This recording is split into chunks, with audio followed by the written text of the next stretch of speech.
আপদ বিপদ মুসিবতে ধৈর্য ধারা বড় কঠিন বিপদ, আর যত বড় কঠিন তত পুরস্কার তত বড়। একজন নবীরা পর্যন্ত বলে উঠেছিল এবং তার সঙ্গী সাথীরা, মাতা নাসরুল্লাহ, আল্লাহ তোমার সাহায্য কবে আসবে? আল্লাহ রসুল এক হাদিসে বলেছেন, যার 3টি সন্তান মারা যায়, সে যদি ধৈর্য ধরে আল্লাহর উপর, সে জাহান্নাম থেকে বেঁচে যাবে।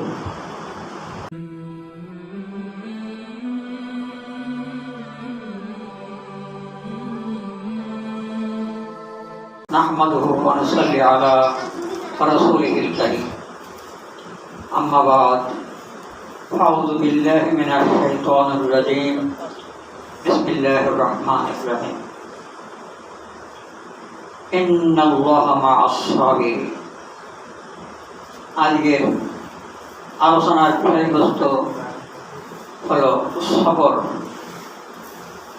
আরবিতে সবর বলে, বাংলায় অর্থ হয় সহ্য করা, ধৈর্য ধরা, অপেক্ষা করা। আরো অনেক অর্থে প্রয়োজন মতো আসতে পারে।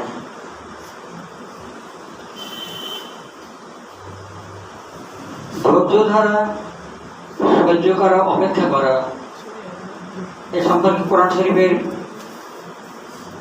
অনেক আয়াত রয়ে গেছে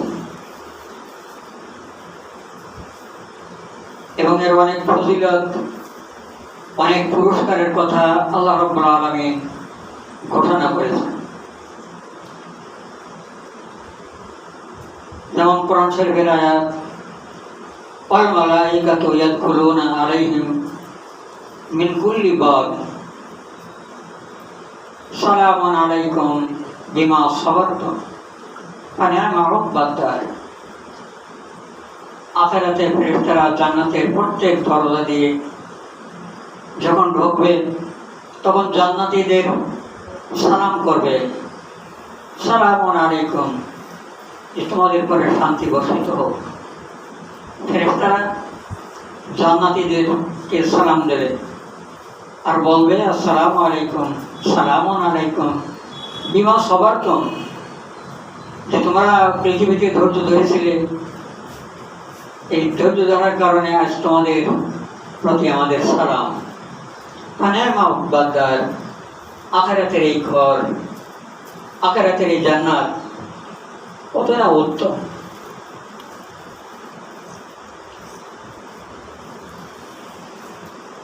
ইয়াকুলুনা ওয়াহজুরহুম হাজরান জামিলা ওয়াসবির আলা মা ইয়াকুলুনা ওয়াহজুরহুম হাজরান জামিলা। ওরা যা বলে হে রাসূল, তাতে তোমার খুব কষ্ট হয়, তাতে তুমি ধৈর্য ধরো আর ওদের সঙ্গে একটু এড়ায় চলো উত্তম ভাবে। এমনি ভাবে কোরআন শরীফের অনেক আয়াত, ইন্নাল্লাহা মা'আস সাবিরিন ওয়া বাশশিরিস সাবিরিন, এরকম ধরনের আয়াত কোরআন শরীফের মধ্যে বহু জায়গায় আছে।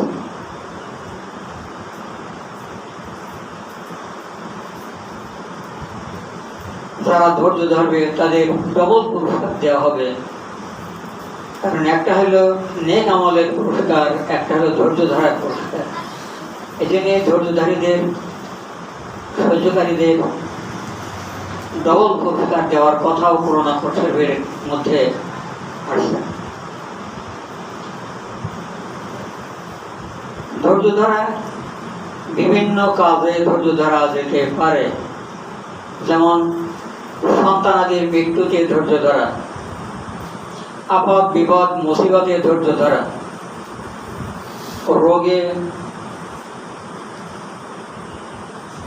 রোগের সঙ্গে ধৈর্য ধরা, জুলুম নির্যাতনে ধৈর্য ধরা, ইবাদতে ধৈর্য ধরা, পাপ কাজে ধৈর্য ধরা, বিভিন্ন রকম হতে পারে। প্রথমে আমি সন্তানাদের মৃত্যুতে ধৈর্য ধরা। আমাদের সমাজে, মানব সমাজে অনেক সন্তানাদের মৃত্যু হয়, এটা স্বাভাবিক। ছোট বাচ্চারা অপরিণত বয়সকে অনেক সন্তানাদের মৃত্যু হয়। তাদের পিতামাতার ধৈর্য ধরার ফজিলত আল্লাহ রসুল বর্ণনা করেছেন।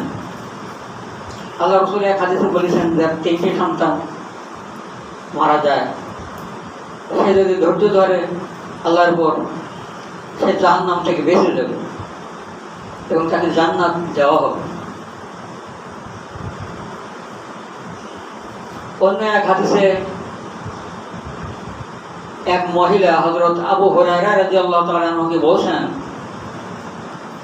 যে, আবু হুরায়রা, আমার তো একটা সন্তান মারা গেল, আমি তো অনেক কষ্টের মধ্যে আছি, শোকের মধ্যে আছি। তোমার বন্ধু আল্লাহ রসুলের কাছে একটু জিজ্ঞাসা করি দেখেন যে আমার এই সন্তানের মৃত্যুর শোকের কোনো সান্ত্বনার বাণী আল্লাহ রসুলের কাছে আছে কিনা।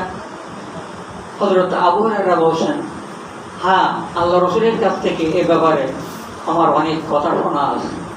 আল্লাহ রসুলের বলছেন, শিগারুহুম তামিসুল জান্নাহ, ছোট ছোট বাচ্চারা যারা মারা যায় ওরা জান্নাতের প্রজাপতি হবে। ইয়ালকা আহাদুহুম আবাহু, তারা যখন মৃত্যুর পরে আখিরাতে তাদের বাপকে পাবে, পিতাকে পাবে, তবে আকুযু বিনাহিয়াতি সাওবিহি, তারা বাপের কাপড় এড়ে ধরবে, মা বাপের কাপড় এড়ে ধরবে। ফালা ইউফারিকু হাত্তা ইয়াদখুলুল জান্নাহ, এ কাপড় তাদের কাছ থেকে ছাড়াই না যাবে না যতক্ষণ পর্যন্ত তার মা বাপকে জান্নাতে পৌঁছায় না দেবে। তাহলে এই সমস্ত সান্ত্বনার বাণী শুনে ওই মহিলার মনটা খুব উদার হইল, মনটা ভরে উঠল আনন্দে। সন্তান তাকে কাপড়ের আঁচল ধরে জান্নাতে টেনে নিয়ে যাবে, তা কোনো রকমই ছাড়া আমার সম্ভব হবে না। কত বড় সুসংবাদের কথা আল্লাহ রসুল বলেছেন। আল্লাহ রসুলের সামনে অন্য হাদিসে আসছে, আল্লাহ রসুলের সামনে একটা পুরুষ তার একটা সন্তান সাথে করে নিয়ে ঘোরাফেরা করত অনেক দিন ধরে। আল্লাহ রসুল বলছেন, তুমি বোধহয় ওই ছেলেটাকে খুব ভালোবাসো, তাই না? তাই তোমার সাথে থাকে। তো লোকটা বলছে, হুজুর, আমি আমার এই সন্তানটাকে খুবই ভালোবাসি, যেমন আপনাকে ভালোবাসি।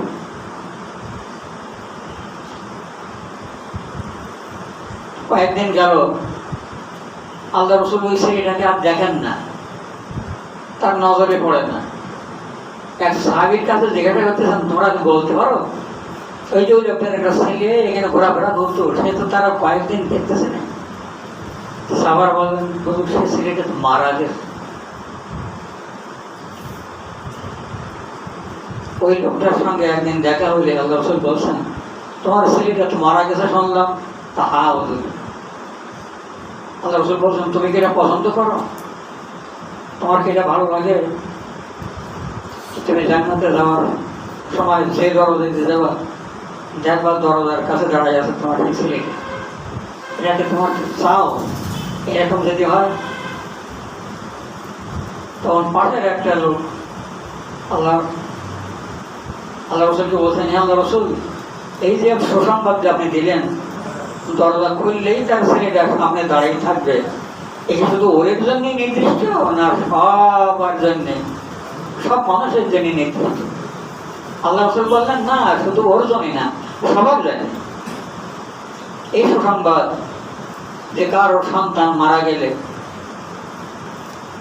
জান্নাতের যে কোনো দরজা দিতে বাপ মা ঢুকবে, তো জান্নাতের দরজা খুললেই দেখতে পাবে তার ছেলেটা দাঁড়া যাচ্ছে। কত বড় সুসংবাদের কথা!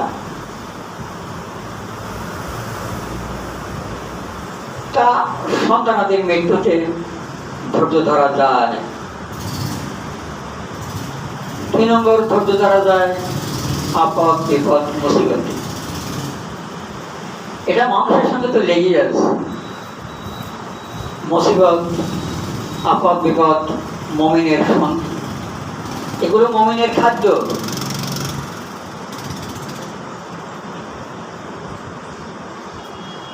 এ পরীক্ষা ছাড়া কেউ মুমিন হতে পারবে না। আম হাসিবতুম আন তাদখুলুল জান্নাতা ওয়ালাম্মা ইয়ালামিল্লাহুল্লাযিনা জাহাদু মিনকুম ওয়া ইয়ালামাস সাবিরিন। তোমরা কি মনে করেছো তোমরা জান্নাতে এমনি চলে যাবে? অথচ তোমাদের পূর্বে যে সমস্ত মানুষ চলে গেছে এর ভিতরে কারা আল্লাহ রাস্তায় জিহাদ করেছে, আল্লাহর পথে অনেক আপদ বিপদ মুসিবতে ধৈর্য ধরেছে, এদেরকে আল্লাহ তাআলা দেখবেন না? যারা সহ্য করেছে কেমন সহ্য করতে পারে? আল্লাহ তাআলা এই পরীক্ষায় কে অংশগ্রহণ করলো তা দেখবেন না? অমনি জান্নাতে চলে যাবা? এটা সম্ভব না। তাই ধৈর্য মুমিনের একান্ত সঙ্গী। আহাসিবান নাসু আয়াদখুলুল জান্নাহ। মানুষ তো মনে করে যে সে এমনি চলে যাবে, অথচ আল্লাহ তাআলা দেখলেন না যে কারা আল্লাহর পথে লড়াই করে চলেছে। একই কায়দার আয়াত ভিন্ন কায়দায়, একই অর্থের ভিন্ন কায়দার আয়াত আল্লাহ পাক বলছে। কারা আল্লাহর পথে জিহাদ করছে, কারা আল্লাহর পথে সত্যবাদী, কারা দিনের পর সত্যবাদী, কারা ওয়ায়ালামাস সাদিকিন ওয়ায়ালামাস সাবিরিন, কারা ধৈর্যশীল। আল্লাহ তাআলা এখনো দেখলেন না তুমি এমনি জান্নাতে চলে যাবা? এটা সম্ভব না।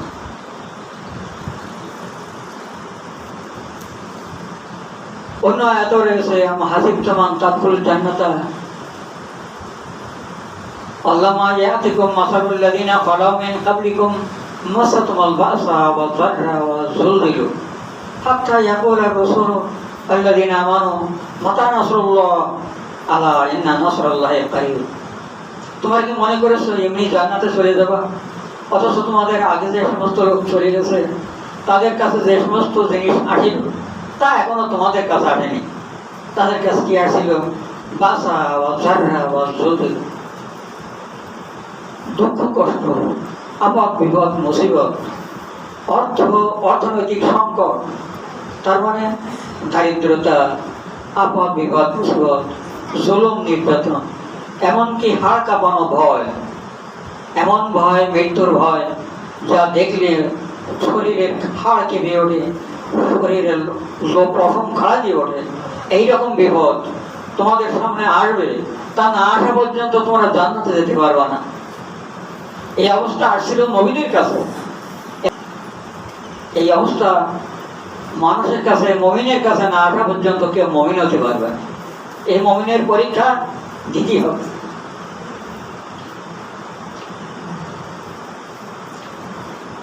এটা নিয়ে আল্লাহ রাসূল মুমিনদের ব্যাপারে বলছেন যে আজাবান নাস আজাবাল লিল মুমিনিন, মুমিনদের জন্য এই বিষয়টা অত্যন্ত আশ্চর্যজনক।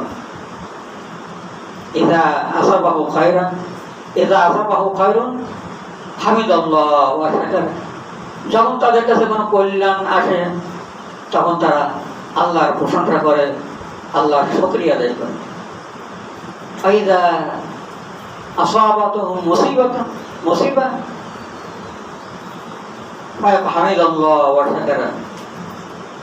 যারা তাদের যখন মুসিবত আসে, আপদ বিপদ আসে, তারপরেও তারা আল্লাহর শুকরিয়া আদায় করে, আল্লাহর প্রশংসা করে। তাই একজন মুমিনের কাছে যখন কোন কল্যাণ আসবে, সুস্থতা থাকবে, তখন আল্লাহর প্রশংসা, আর যখন আপদ বিপদ মুসিবত আসবে তখন আল্লাহর প্রশংসা করবে। আলহামদুলিল্লাহ আলা কুল্লি হাল, প্রত্যেকটা অবস্থায় মুমিনেরা আল্লাহর প্রশংসা করে, যে কোনো অবস্থা তারপরে আয়ত্ত করুক না কেন। একজন তাবী মহিলা বর্ষার কারণে পথে কাদা হয়ে গেছে। কাদা হওয়ার পরে পথ চলতেছে, পা সরে পড়ে গেছে, এমন কায়দায় পড়ে গেছে যে তার পা ভাঙে গেছে। পা ভেঙে গেলে লোকটা মহিলাটা হাঁটিয়ে উঠেছে। পাশের লোকজন দেখে বলছে, আবার পড়ে গেলে পা ভেঙে গেল, আবার হাসতেছ, কারণ তো মহিলা বলছে আমি হাসছি এই কারণে, আমার পা ভেঙে যাওয়ার কারণে আল্লাহ তাআলা আমার যে পুরস্কার দিয়েছেন, যে নেকি দিয়েছেন, এবং জান্নাতের মধ্যে যে মর্যাদা আল্লাহ পাক আমাকে দেওয়ার কথা হাদিসের মধ্যে ঘোষণা করছে, ওই কথাগুলো আমার মনে পড়ার কারণে এই ব্যথার কথা আমার মনে নেই।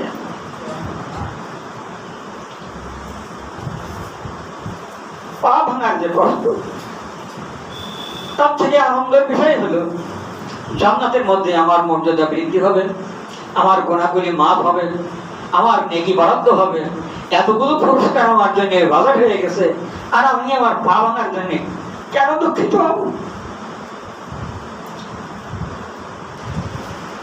এগুলো আমরা ধৈর্য ধরতে পারি। তো একটা গেল সন্তানাদের মৃত্যুতে ধৈর্য, 2 নম্বর আপদ বিপদ মুসিবতে ধৈর্য, 3 নম্বর আমার বলতে পারি রোগ ব্যাধিতে ধৈর্য। রোগ ব্যাধি প্রত্যেকটা মনের হোক আর মনের না হোক, রোগ ব্যাধি প্রত্যেকটা মানুষের, প্রত্যেক মানুষ রোগগ্রস্ত। রোগ ব্যাধি আসে জীবনে, রোগের ব্যাধির সঙ্গে এটা দেখা হয়, সাক্ষাৎ হয়। এগুলো কোনো খারাপ জিনিস না। রোগ ব্যাধি হওয়া আমরা অত্যন্ত অস্থির হয়ে পড়ি। উম্মুল আলা নামে একজন মহিলা, উম্মুল আলা, সে অসুখ হলে, জ্বর হলে আল্লাহ রসুল তার সঙ্গে দেখা করতে গেলেন। বসে উম্মুল আলা কি হয়েছে? তো বসে হুজুর জ্বর, প্রচন্ড জ্বর। আল্লাহ রসুল বললেন আপনি ইয়া উম্মুল আলা, হে উম্মুল আলা, তুমি সুসংবাদ শোনো, তোমার জন্য সুসংবাদ আছে। ইসলাম আরি যার মুসলিম, মুসলমান যখন রোগগ্রস্ত হয়, অসুখ হয়, এযাবু বিহিল খাতায়া, এযাবু বিহি খাতায়া কামা তুযিবুন নার খামাসা যাহাবি ওয়াল ফিদ্দা। মুসলমান যখন রোগগ্রস্ত হয় তখন তার গুনাহগুলো এমন ভাবে মুছে যায়, এমন ভাবে দূর হয়ে যায়, যেমন ভাবে আগুন সোনার উপর ময়লা দূর করে দেয়। বানিরা আগুনে দেয়, সোনার উপর আগুনে দেয়। আগুনে কি জানে দেয়? ওরা খাদ মুক্ত করার জন্য, ওরা তো ময়লা বের করে দেওয়ার জন্য। ওর ভিতরে যে খাদ আছে, খাদগুলো, ময়লাগুলো সম্পূর্ণ দূরীভূত হয়ে যাওয়ার জন্য আগুনে দেয়। তো বাগিরা লোহা পরিষ্কার করার জন্য যে পদ্ধতি অবলম্বন করে আগুনে দেয়। এই আগুনটা হলো জ্বর, মুমিনের জন্য জ্বর। জ্বর মুমিনকে ওইভাবে যাবতীয় গোনা থেকে একদম মুক্ত করে দিয়ে দেয়। আল্লাহ রাসূল বলছেন উম্মুল আলা, কোনো চিন্তা নেই, নো টেনশন, যে তোমার জন্য যেটা বাজেট হয়ে গেছে, তুমি সুসংবাদ শোনো, তোমার গুনাহগুলো আল্লাহ তাআলা একদম দূর করে দিয়েছে। অন্য এক হাদিসের মধ্যে আল্লাহ রাসূল বলছেন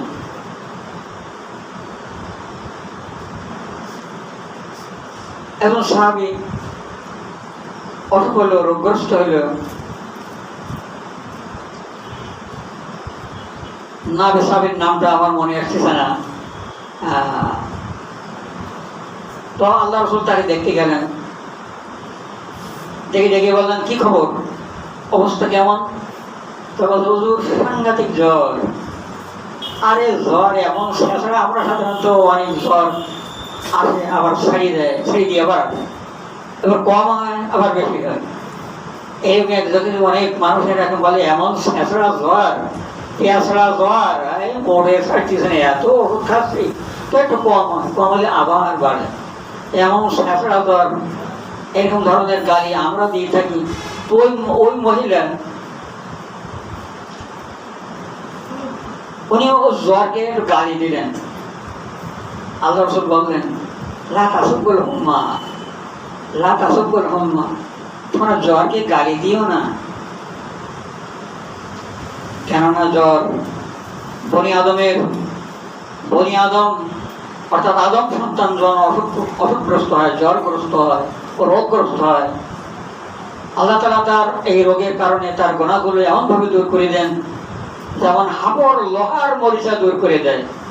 হাবর কামারের দোকানে যে ওই টানে, জাতা টানে, টানলে যে কয়লা দাউ দাউ করে আগুন বের হয় সাথে সাথে ওকে বলে হাবর।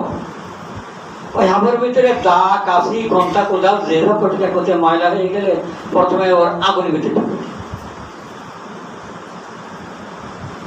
আগুনের ভিতরে ঢুকে দিয়ে যখন লাল টকটক করে তখন ওটা উঠে এনে পরে রেখে একটা ঘা দেয় এবং এরকম ঘষা দেয়।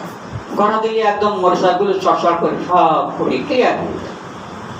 আল্লাহ রাসূল এইটাই উদাহরণ দিলেন যে বনি আদম সন্তানের কোনো অসুখ হলে, তার জ্বর হলে, রোগ হলে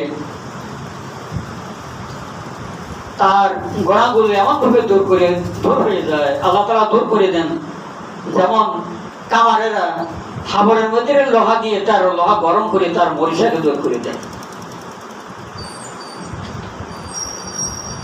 এই জন্যে অসুখ, মুমিনের অসুখ বিসুখ হলে, জ্বর হলে, রোগ হলে হাঁটার কথা, কান্দার কথা না। যদি সে ধৈর্য সহ্য করতে পারে, আল্লাহর পরে সুপর্দ করতে পারে, আল্লাহর পরে সন্তুষ্ট হতে পারে, আল্লাহ পাকে এটা দিয়ে দেখেন বান্দা কি, ওর মনোভাবটা কি। অন্য এক হাদিসের মধ্যে আল্লাহ রাসূল বলেছেন, যখন মুমিনের অসুখ হয়, রোগ ব্যাধি হয়, তখন তার কাছে দুইজন ফেরেশতা আল্লাহ তাআলা পাঠায় দেন। আল্লাহ তাআলা পাঠায় দেবেন, কি করি আল্লাহ তাআলা বলবেন আমার জ্বর হয়েছে কি না হয়েছে, আল্লাহ তাআলা বলবেন কি করি। প্রত্যেকটা মানুষ আল্লাহর নজরে আছে। অসবির লিহুকমি রাব্বিকা ফাইন্নাকা বিআয়ুনিনা। কোরআন শরীফের একটা আয়াত, হে রাসূল আল্লাহর হুকুম আসা পর্যন্ত তুমি অপেক্ষা করো। এই জন্য সবর শব্দের অর্থ আমি প্রথম বলেছি ধৈর্য ধরা, সহ্য করা, অপেক্ষা করা। এই আয়াতের অর্থ হলো অসবির লিহুকমি রাব্বিকা, তোমার রবের হুকুম আসা পর্যন্ত অপেক্ষা করো। ফাইন্নাকা বিআয়ুনিনা, তুমি এই আফাত বিপদ মুসিবতের মধ্যে আমার নজরে দৃষ্টিসীমার মধ্যে রয়ে গেছে। এজন্য প্রত্যেকটা মানুষ আল্লাহর দৃষ্টিসীমার মধ্যে আছে, নজরে আছে। কার অসুখ দেওয়ার দরকার, কার দরকার না, যে ওই লোকটার একটা টেস্ট করে দেখি সে তার মনোভাব কেমন আমার প্রতি, তার একটু অসুখ বিসুখ, একটু আফাত বিপদ মুসিবত দিয়ে একটু টেস্ট করে দেখেন, দেখি কেমন মনোভাব কেমন। এই জন্য রোগগ্রস্ত হলে, অসুখ হলে দুজন ফেরেশতা আল্লাহ তার কাছে তার পাশায় পাঠায় দেয়। এরা সে দেখতে চায় যদি কেউ আসে জিজ্ঞেস করে ভাই কেমন আছো, তখনও কি বলে এই কথা শোনার জন্য ওই দুজন ফেরেশতা থাকে। যদি কেউ বলে আর ভাই হয়ে কি হবে, এত মানুষ দেশে হয়ে গেছে, আর আমার এই যে ভোগ, আজ এই একটা মাস এই ভোগ, আর কি করবো, করার কিছু নেই। অসন্তুষ্ট, দারুণ ধরনের অসন্তুষ্ট। এই অসন্তুষ্ট তার ভাব মুখটা মুখে থেকে শুনতে চায় না, ও কি বলতে চায়। আর অনেক মানুষ এই কথাটা বলতে পারে আলহামদুলিল্লাহ, ইন্না লিল্লাহ, আল্লাহ যে অবস্থায় রেখেছে আলহামদুলিল্লাহ, এই কথাটা বলবে না। আগে যে ওই কথাটা বলবে আর কি করবো, এমনও বালাই পড়েছি, এমনও মুসিবতে পড়েছি, তার কি করবো, এত ডাক্তার দেখাচ্ছি কিছু হইতিস না, এইটা মিশে হইতেছে, নিজে কোথায় জড়িয়ে দিই, জানটা বের করে দিই, আর সহ্য করতে পারতিস না, অসহ্য যন্ত্রণা। এই কথাটা বলবে না, বলবে আলহামদুলিল্লাহ, আল্লাহ যে অবস্থায় রেখেছে সে কোন কথাটা বলবে। এই শোনার জন্যে ফেরেশতা পাঠায় দেয় আল্লাহ তাআলা, এমনি জানে। তারপরেও ফেরেশতা দেওয়ার কি প্রয়োজন, ফেরেশতা দেওয়ার প্রয়োজন যে আল্লাহ তাআলা এর মাধ্যমে, সাধারণত এর মাধ্যমেই শুনতেছে না। এই কথাটা বললে ফেরেশতা চলে যায়। আল্লাহ জিজ্ঞেস করেন যে আল্লাহ কি, বান্দা কি বলেছে। যদি কেউ বলে যে আল্লাহ তোমার বান্দা অখুশি, তারপরে যে তুমি রোগ দিছো, রোগ ব্যাধি দিছো, এতে দারুণ অখুশি,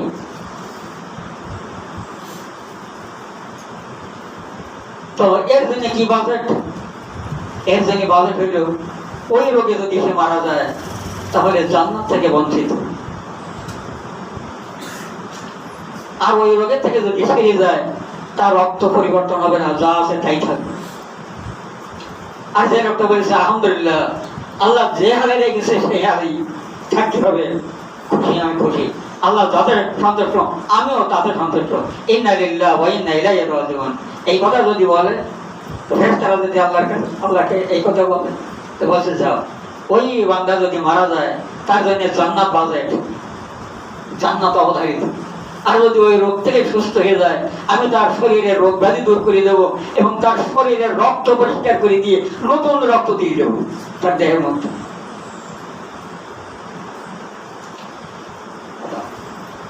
এজন্য এই সময়ও হয়ে গেছে, কারণ 30 মিনিট সর্বোচ্চ কথা বলা যাবে, তা 30 মিনিট হয়ে গেছে। তা আমরা আজকের আরো সবরের অনেক ধাপ রয়ে গেছে, ইনশাল্লাহ যদি বেশি থাকি আগামী জমায় বাকি অংশগুলো আলোচনা করার চেষ্টা করবো। ওয়াখির দাওয়ানা আলহামদুলিল্লাহি রাব্বিল আলামিন, সুবহানাকাল্লাহুম্মা ওয়া বিহামদিকা আশহাদু আল্লা ইলাহা ইল্লা আনতা আস্তাগফিরুকা ওয়া আতুবু ইলাইক। আসসালামু আলাইকুম ওয়া রাহমাতুল্লাহি ওয়া বারাকাতুহু।